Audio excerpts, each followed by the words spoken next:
bringing Israel to the world.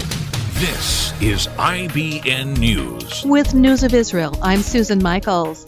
According to the Institute for National Security Studies, a national security think tank, Israel could be faced with 3 conflicts on 3 different fronts at the same time during 2019.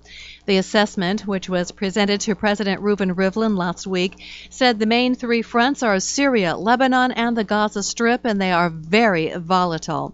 Despite the continued mutual deterrence between the sides, there is a potential for a military escalation which could eventually lead to an all-out 3-front war. The murder of a young Israeli Arab woman in Australia last week has caused the leader of a major Arab town in Israel to rebuke political leaders.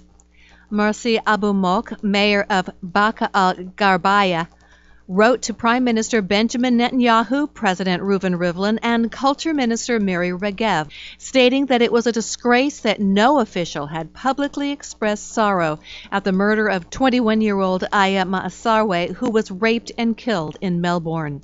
He said not making even one short announcement to the press is a serious and embarrassing oversight on Israel's side, coming from a country that considers itself an egalitarian state for all its residents. It's a deafening silence.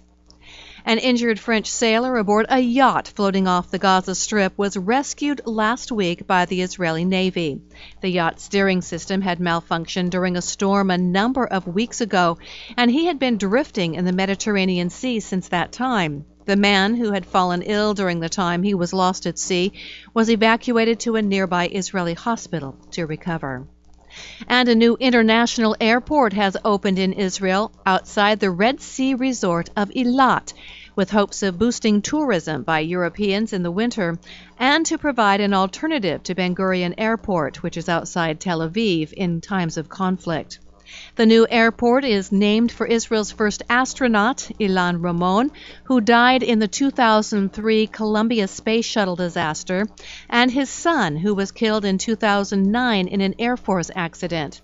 Ramon Airport has a single runway and can handle 2.5 million passengers annually.